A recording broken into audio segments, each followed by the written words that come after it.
Wir verlassen nun die Hauptstadt Vientiane in Richtung Vang Vieng nach Norden und vermeiden dabei bewusst die schnelle Autobahnverbindung, um jederzeit Zwischenstopps wie beispielsweise an einem lokalen Markt mit seinem reichhaltigen Angebot an frischen Produkten einlegen zu können.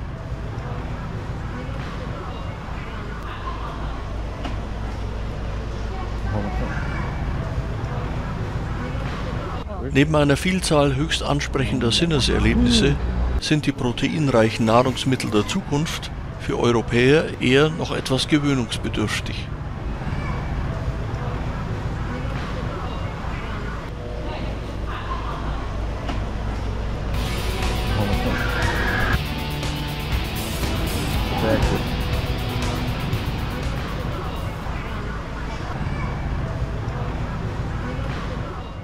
Dann setzen wir unsere Fahrt durch die landwirtschaftlich intensiv genutzte Tiefebene im Norden von Vientiane fort. Dabei nähern wir uns zunehmend dem Bergland und halten an der Hin Heup-Brücke für einen kurzen Spaziergang an.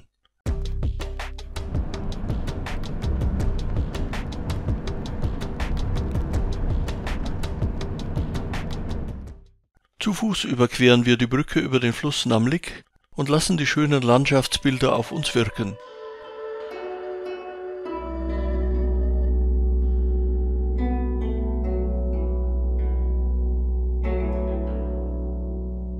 Danach setzen wir die Fahrt in Richtung Vang Vieng am Rande der Berge auf landschaftlich schöner Strecke fort und erreichen bald einen Ausläufer des riesigen Sees Nam Nhum, der durch Anstauung des gleichnamigen Flusses entstand.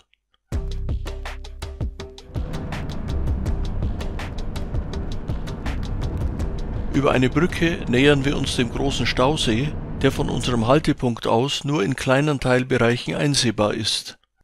Er dient neben der Energieversorgung der Flutkontrolle und Bewässerung und erweist sich aufgrund seiner attraktiven Umgebung nicht zuletzt als Touristenmagnet.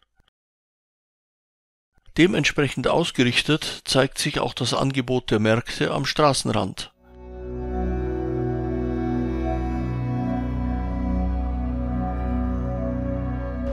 Geröstet? Ja. Und, Wirklich oder angebraten? Angebraten In der Pfanne? Ja, in der Pfanne. Ja.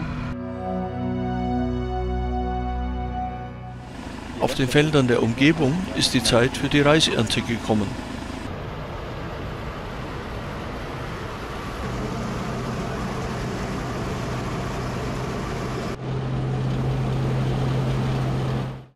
Nun folgt der letzte Abschnitt unserer heutigen Tour, sodass wir gegen Nachmittag unser Tagesziel Vang Vieng erreichen.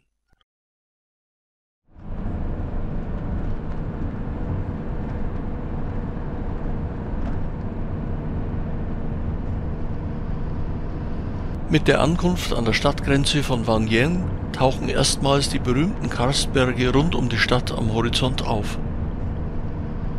Wenig später beziehen wir unser direkt am Fluss Nam Song gelegenes Hotel und genießen erst einmal das wundervolle Panorama vom Balkon des Zimmers.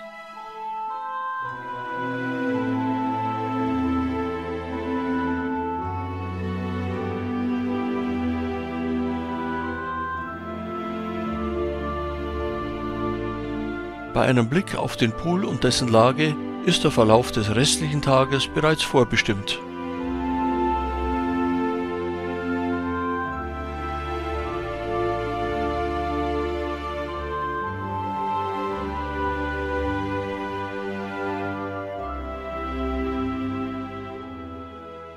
Auch am darauffolgenden Morgen gilt unser erster Blick natürlich dem dramatischen Sonnenaufgang über den Fluss.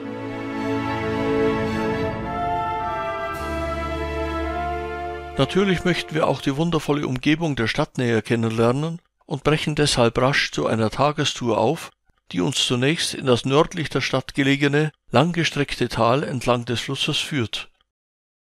Nach 10 Kilometern zweigen wir auf ein Nebensträßchen in Richtung des Dorfes Patao ab und verlassen unser Fahrzeug vor einer alten Hängebrücke über den Fluss Nam Song. Schon während der Ausfahrt aus der Stadt genießen wir die prächtige Bergkulisse rund um das Städtchen Vang Vieng. Auf einem Schottersträßchen nähern wir uns wenig später den Bergen und dem Fluss. An einer alten Hängebrücke wird die Weiterfahrt schließlich unmöglich, so dass wir unsere Tour nun zu Fuß fortsetzen und den Fluss Namsong in Richtung des Dorfes Patao überqueren.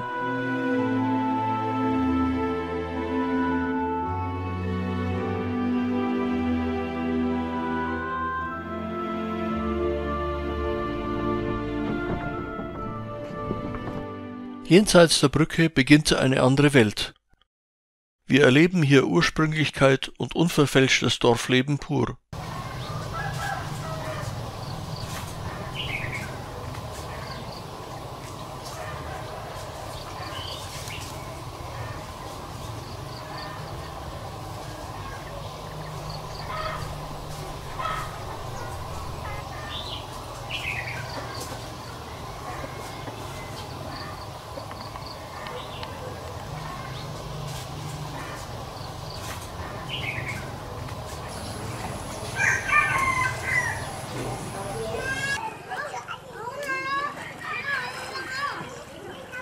Patao ist Heimat der Hmong, eines in Südostasien verstreut lebenden indigenen Volksstammes.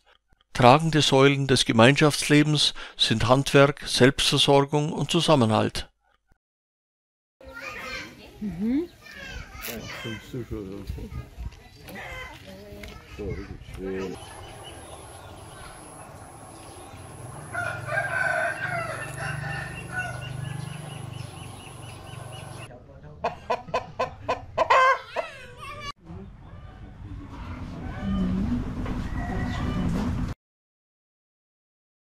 Der Dorfschmied berichtet in seiner fantasievoll eingerichteten Werkstatt stolz von seiner militärischen Vergangenheit.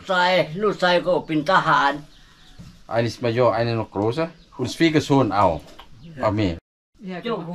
Ausgediente Panzermunition findet bei ihm als Amboss Verwendung. So.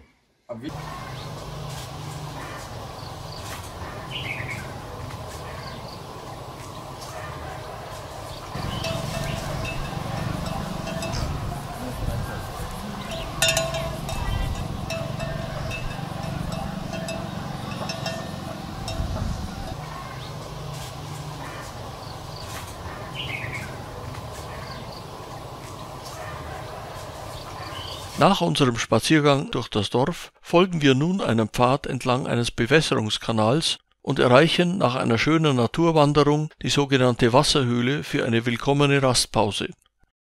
Anschließend geht es weiter zur Elefantenhöhle und schließlich zu unserem jenseits einer kleinen Brücke schon bereitstehenden Fahrzeug zurück. Der durch das Dorf und seine Umgebung verlaufende Wassergraben ist die Lebensader für die Bewohner und dient als Grundlage für die Bewirtschaftung der Felder.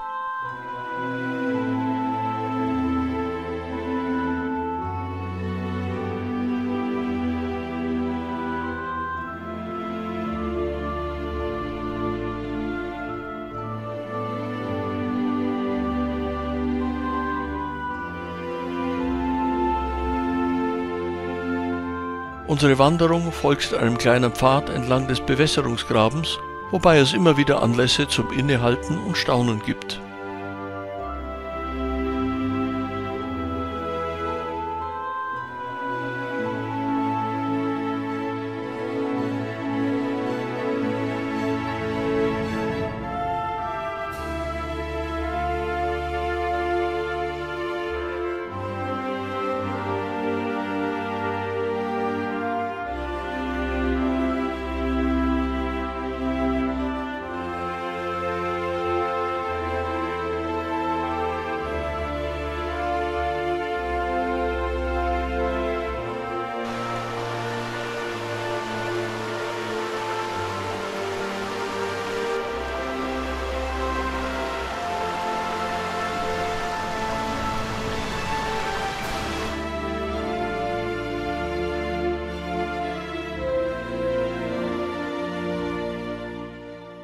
Nun nähern wir uns einer der vielen Karsthöhlen rund um Wang Vieng.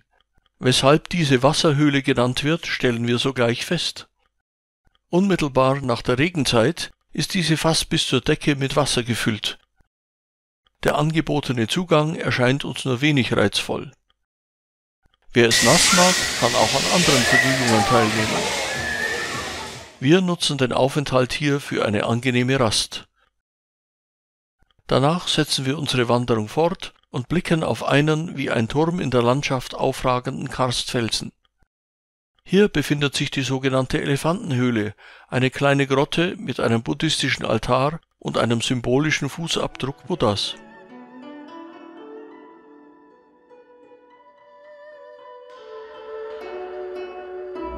Der Name der Grotte geht zurück auf einen Stalagmiten, der verblüffend einem Elefanten ähnelt.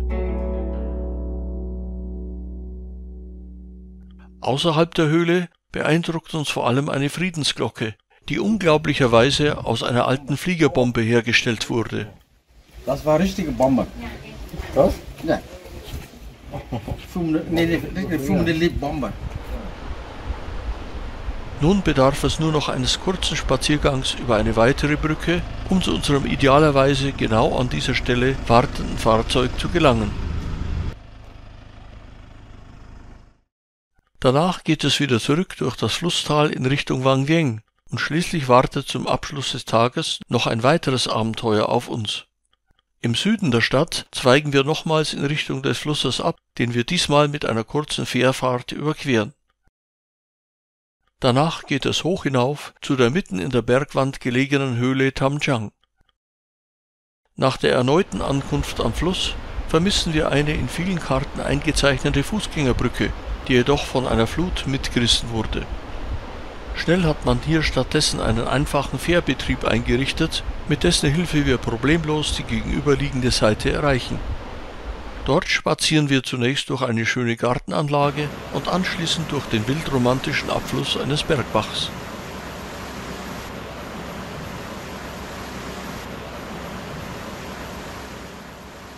Dann blicken wir durchaus respektvoll einem steilen Anstieg über viele Treppen entgegen, der zum Eingang der Berghöhle führt.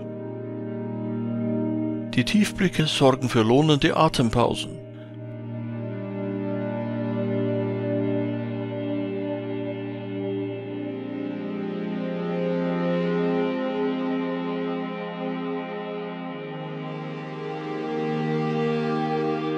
Dann ist es soweit.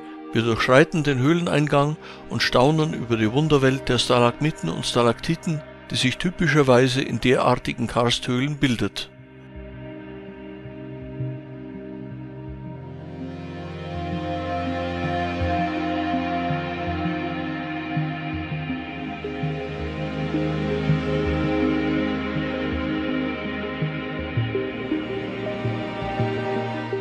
Am Ende des Rundgangs wartet noch als Überraschung ein weiterer Höhlenausgang mit einer schönen Aussicht auf die Stadt. Damit geht unser Besichtigungsprogramm zu Ende und wir lassen den Tag stimmungsvoll auf dem Balkon unseres Hotelzimmers ausklingen.